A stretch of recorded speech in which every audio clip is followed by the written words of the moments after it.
किसी सुंदर युवती को देखकर जाने क्यों मन उसकी ओर आकर्षित हो जाता है। आंखें उसे निहारने लगती। मेरी उम्र 50 हो गई, फिर भी ऐसा क्यों होता है? क्या यह वासना है या प्रेम या सुंदरता की स्तुति? कृपया मेरा मार्ग निर्देश करें। ऐसा होता है निरंतर, क्योंकि जब दिन थे तब दबा लिया तो रोग बार बार उभरेगा। जब जवान थे तब ऐसी किताबें पढ़ते रहे जिनमें लिखा है ब्रह्मचर्य ही जीवन है, तब दबा लिया। जवानी के साथ एक खूबी है कि जवानी के पास ताकत है, दबाने की भी ताकत है। वही ताकत भोग बनती, वही ताकत दमन बन जाती, लेकिन जवान दबा सकता है। मेरे अनुभव में अक्सर ऐसी घटना घटती रही है। लोग आते रहे हैं कि 40 और 45 साल के बाद बड़ी मुश्किल खड़ी होती जिन्होंने भी दबाया, क्योंकि 40-45 साल के बाद वो ऊर्जा जो दबाने की थी वो भी क्षीण हो जाती, तो जो दबाए गई वासनाएं थी वो उभर के आती, और जब बेसमय आती तो और भी बेहूदी हो जाती। जवान स्त्रियों के पीछे भागता फिरे, कुछ भी गलत नहीं है, स्वाभाविक है। होना था वही हो रहा है। बच्चे तितलियों के पीछे दौड़ते फिरें, ठीक है। बूढ़े दौड़ने लगे तो फिर जरा रोग मालूम होता है। लेकिन रोग तुम्हारे कारण नहीं, तुम्हारे तथाकथित साधुओं के कारण है, जिनने तुम्हें जीवन को सरलता से जीने की सुविधा नहीं दी है। बचपन से ही जहर डाला गया, काम वासना पाप है। तो काम वासना को कभी पूरे प्रफुल्ल मन से स्वीकार नहीं किया, भोगा भी तो भी अपने को खींचे रखा, भोगा भी तो कलुषित मन से, अपराधी भाव से।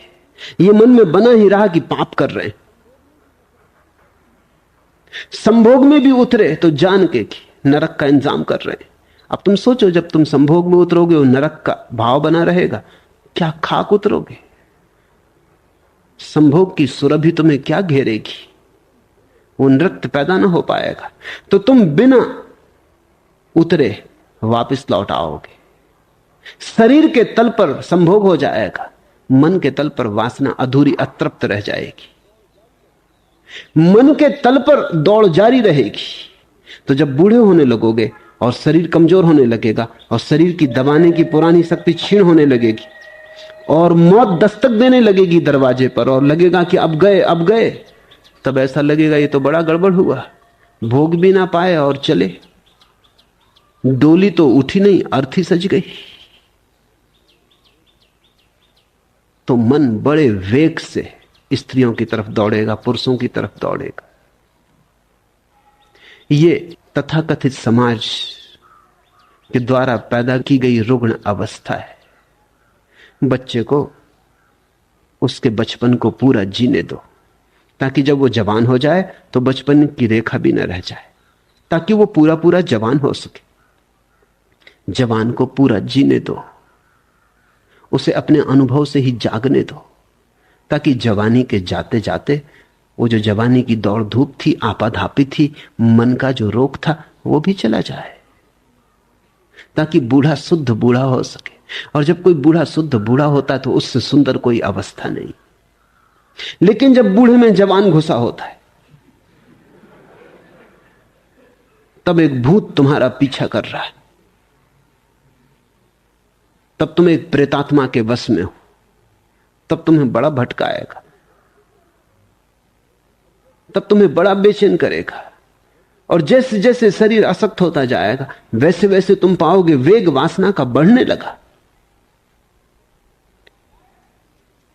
एक स्त्री के संबंध में मैंने सुना है, वह 40 से ऊपर की हो चुकी थी, मोटी हो गई थी, बेहूदी हो गई थी, कुरूप हो गई थी, फिर भी बनती बहुत थी।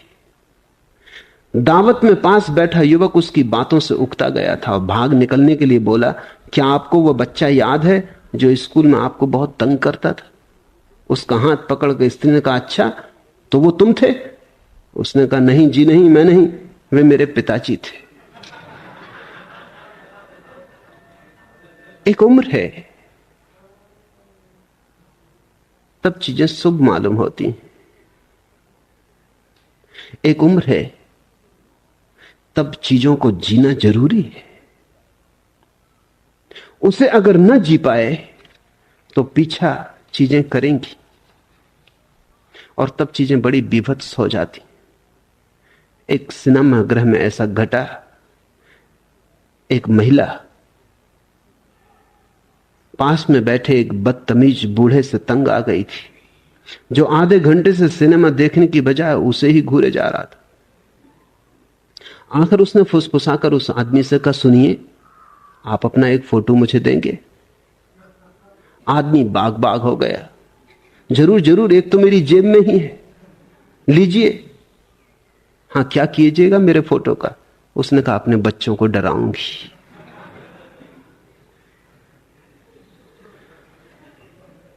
सावधान रहना। वही जो एक समय में शुभ है दूसरे समय में अशुभ हो जाता। वही जो एक समय में ठीक था, सम्यक था, स्वभाव के अनुकूल था, वही दूसरे समय में अरुचिपूर्ण हो जाता, बेहुदा हो जाता। जिन मित्र ने पूछा है,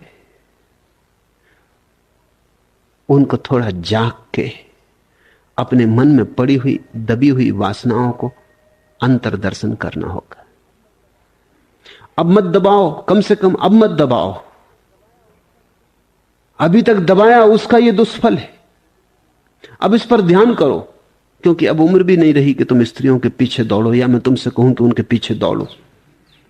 वो बात जचेगी नहीं, वो तुमसे फोटो मांगने लगेंगी।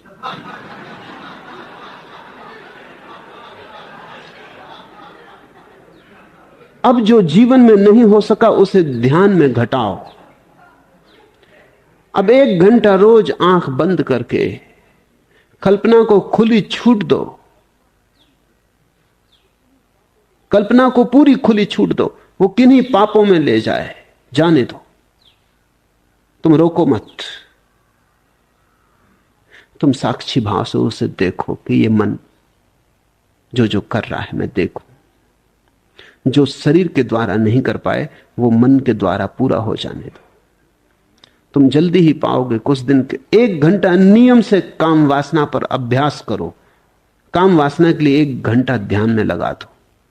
आंख बंद कर लो और जो जो तुम्हारे मन में कल्पनाएं उठती हैं, सपने उठते हैं, जिनको तुम दबाते होगे निश्चित ही, उनको प्रकट होने दो। घबराओ मत, क्योंकि तुम अकेले हो। किसी के साथ कोई तुम पाप कर भी नहीं रहे, किसी को तुम कोई चोट पहुंचा भी नहीं रहे, किसी के साथ तुम कोई अभद्र व्यवहार भी नहीं कर रहे कि किसी स्त्री को घूर के देख रहे हो।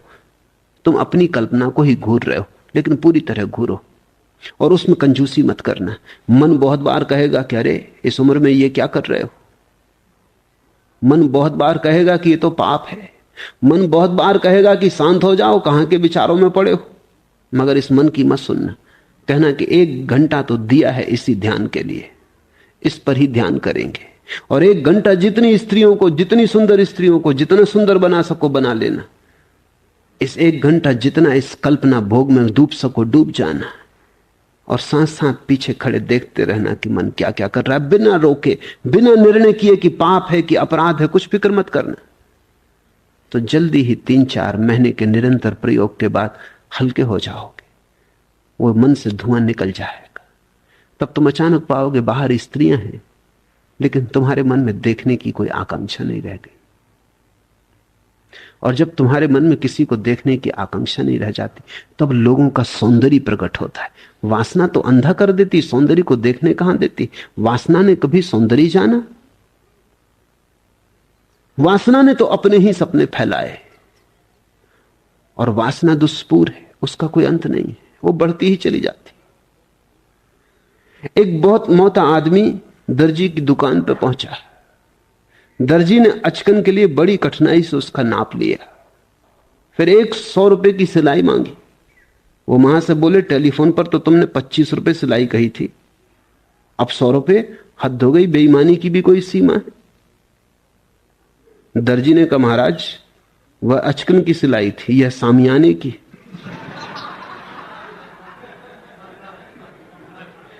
अचकने सामियाने बन जाती। वासना फैलती ही चली जाती है, तंबू बड़े से बड़ा होता चला जाता है। अचकंटक ठीक था, लेकिन जब सामियाना ढोना पड़े चारों तरफ तो कठिनाई होती। मैं अड़चन समझता हूं, लेकिन अड़चन का तुम मूल कारण ख्याल में ले लेना। तुमने दबाया है, तुमने दमन किया है, तुम गलत शिक्षा और गलत संस्कारों के द्वारा अभिशापित हुए हो। तुमने जिन्हें साधु महात्मा समझा है,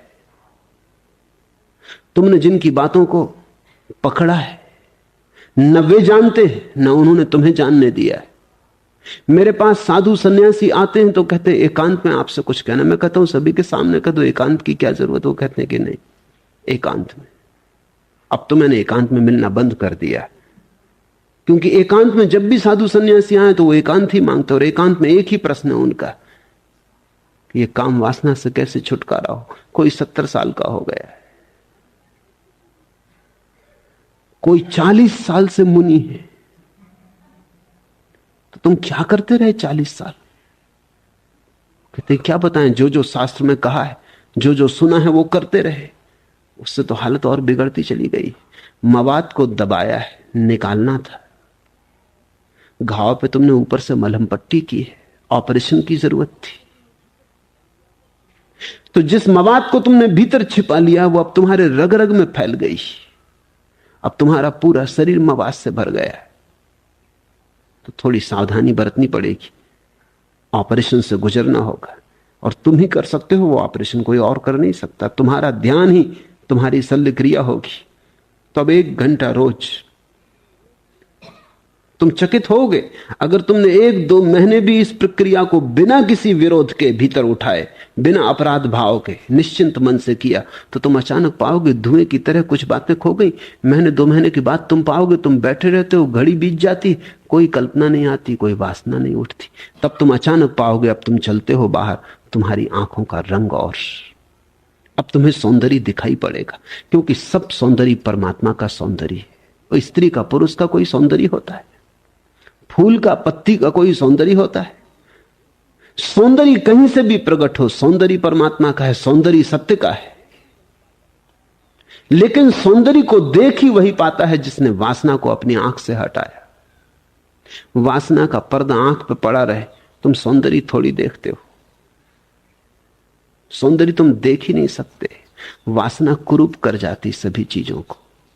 इसलिए तुमने जिसको भी वासना से देखा वही तुम पे नाराज हो जाता। कभी तुमने ख्याल किया, किसी स्त्री को तुम वासना से देखो वही बेचैन हो जाती, किसी पुरुष को वासना से देखो वही थोड़ा उद्विग्न हो जाता है।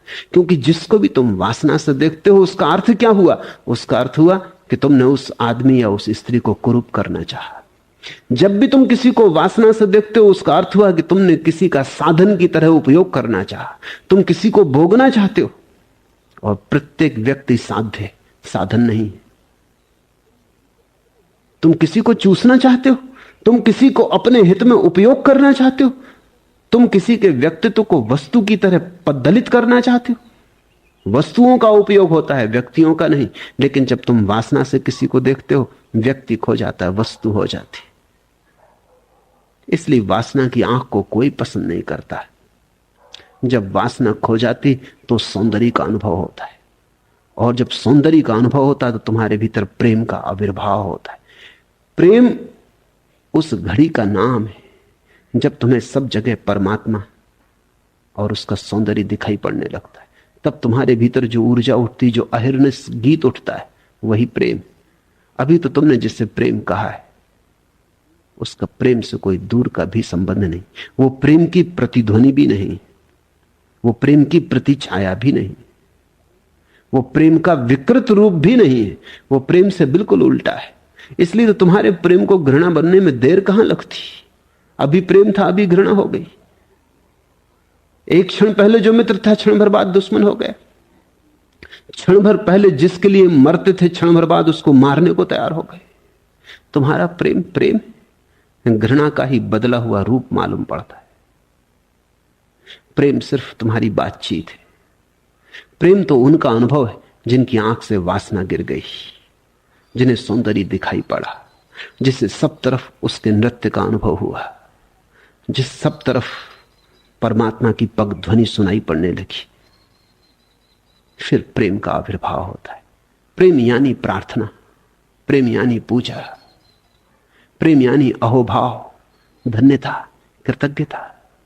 नहीं, अभी तुम्हें प्रेम का अनुभव नहीं हुआ, अभी तो तुमने वासना को भी नहीं जाना। प्रार्थना को तुम जानोगे कैसे? वासना को जानो ताकि वासना से मुक्त हो जाओ। जब मैं निरंतर तुमसे कहता हूं वासना को जानो, तो मैं यही कह रहा हूं कि वासना को मुक्त होने का एक ही उपाय है, उसे जान लो। जिसे हम जान लेते हैं उसी से मुक्ति हो जाती है। सत्य बड़ा क्रांतिकारी है, जान लेने के अतिरिक्त और कोई रूपांतरण नहीं। आज इतना है।